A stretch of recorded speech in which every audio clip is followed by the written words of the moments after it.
गुलामी किसी भी किस्म की हो बहुत दर्दनाक होती है। यह 72 बरस से जंजीरों में जकड़े 40 लाख लोगों की दास्तान है, जो हैं तो हिंदुस्तानी, रहते हैं अपनी जमीन पर, लेकिन उन पर हुक्म चलाता है कोई और। धोखे और फरेब से भारत की जमीन पर कब्जा जमा कर एक दुश्मन लाखों लोगों पर जुल्म ढाता है। यह पाकिस्तान के कब्जे वाले कश्मीरियों की रूह कपा देने वाली कहानी है, जिन्हें पाकिस्तानी बनाने की साजिश रची जा रही है। कब्जे वाले कश्मीर को पाकिस्तान में मिलाने की चाल चली जा रही है। पीओके में चुनाव का ढकोसला करके पाकिस्तानी फौज और सरकार कश्मीरी अवाम के हक छीनने चली है। लेकिन पीओके में चुनाव इस्लामाबाद की आखिरी भूल साबित हो सकती है। टेलीसीरीज गुलामी के इस एपिसोड में देखिए गणतंत्र, मॉकरी ऑफ डेमोक्रेसी। 15 जुलाई 2021 हटियन बाला पीओके। सिरफिरा पिस्टलबाज सरेआम अंधाधुंध फायरिंग कर रहा था। उसके लंबे बालों की वजह से पहचानना मुश्किल हो रहा था, लेकिन इर्द गिर्द दिख रही गाड़ियां, उसे घेर कर खड़े लोग उसकी हैसियत बता रहे थे। बेखौफ होकर बारूद बरसाने की हिम्मत उसकी ताकत की नुमाइश कर रही थी। कई राउंड फायर झोंकने के बाद पिस्टलबाज गाड़ी में बैठा और भाग निकला। हटियन बाला घाटी में फायरिंग करने वाले का नाम पाकिस्तानी मीडिया में जैसे उजागर हुआ, इस्लामाबाद तक खलबली मच गई। ये कोई पाकिस्तानी दहशतगर्द नहीं था, न ही पीओके का कोई क्रांतिकारी। ये पिस्टलबाज तो कठपुतली हुकूमत का वजीर निकला। सिरफिरे का नाम अली अमीन गंदापुर, मौजूदा वक्त में ओहदा कश्मीर मामलों के संघीय मंत्री का है। इमरान खान का वजीर हटियन बाला में कश्मीरियों का खून बहाने वाला था। अली अमीन गंदापुर ने गोलीबारी अपनी जान बचाने के लिए की। पीओके में चुनाव प्रचार कर रहे अली अमीन को कश्मीरियों ने दौड़ा दौड़ा कर पीटा। जाली हुकूमत का ये एजेंट वोटरों को कैश बांट रहा था। चुनाव में धांधली कर रहे अली अमीन की धुनाई ईंट पत्थर बरसाकर की गई। पाकिस्तान के कब्जे वाले कश्मीरियों ने अली अमीन की चुनावी रैली में जमकर खिदमत की।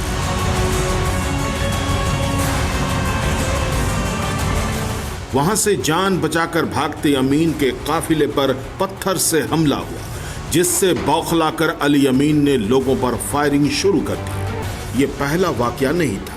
पीओके में पाकिस्तानी नेताओं पर सिलसिलेवार पलटवार हो रहा है। बंदूक की नोक पर चुनाव करवाने का कश्मीरी जमकर विरोध कर रहे हैं। पीओके में 25 जुलाई को चुनाव करवाए गए, जिसके तहत विधानसभा के सदस्य का चुनाव हुआ। पीओके की विधानसभा में 53 सीटें हैं, जिसमें से 33 सदस्यों का चुनाव सीधे 10 जिलों से होता है। 12 सीट पर पाकिस्तान से पीओके में बसे उम्मीदवार चुने जाते हैं। 8 सदस्यों को विधानसभा के लिए नॉमिनेट किया जाता है।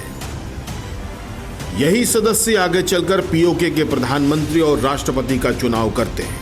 लेकिन ये सब कुछ ढकोसला है, क्योंकि पाकिस्तान का प्रधानमंत्री कश्मीर काउंसिल का अध्यक्ष है। मतलब पीओके में सब कुछ इस्लामाबाद में तय होता है, जहां के सुल्तान पीओके में जीत के लिए रेफरेंडम का शिगुफा छोड़ रहे हैं। जब कश्मीरियों को ये हक देना है तो फिर चुनाव का ढूंढ क्यों, रेफरेंडम क्यों नहीं? वजहें कई हैं, उसे जाने उससे पहले पीओके में चुनावी संग्राम देखिए। पीओके चुनाव के ऐलान के बाद सभी पार्टियों ने जोर लगाया। तहरीक इंसाफ के बॉस इमरान खान ने चुनाव प्रचार की कमान खुद संभाली। उनके मुकाबले में पाकिस्तान नून लीग की मरियम नवाज और पाकिस्तान पीपुल्स पार्टी के बिलावल भुट्टो ने भी चुनावी संग्राम में खुद को झोंक दिया। लेकिन कश्मीरियों के लिए चुनाव ड्रामे से ज्यादा कुछ नहीं था। पाकिस्तान के कई बड़े लीडरों की रैलियां सूनी रही। इमरान खान तक भीड़ के लिए तरसते रहे। जबरदस्ती और रुपयों का लालच देकर भी पीटीआई नेता लोग नहीं जुटा पाए। लेकिन जनरल बाजवा जिद पर अड़ा रहा, किसी भी कीमत पर चुनाव करवाने के। फिर तो फौजी छावनी में तब्दील कर पीओके में चुनाव करवाए गए। हर बूथ पर पाकिस्तानी रेंजर्स हाईटेक हथियारों से लैस थे।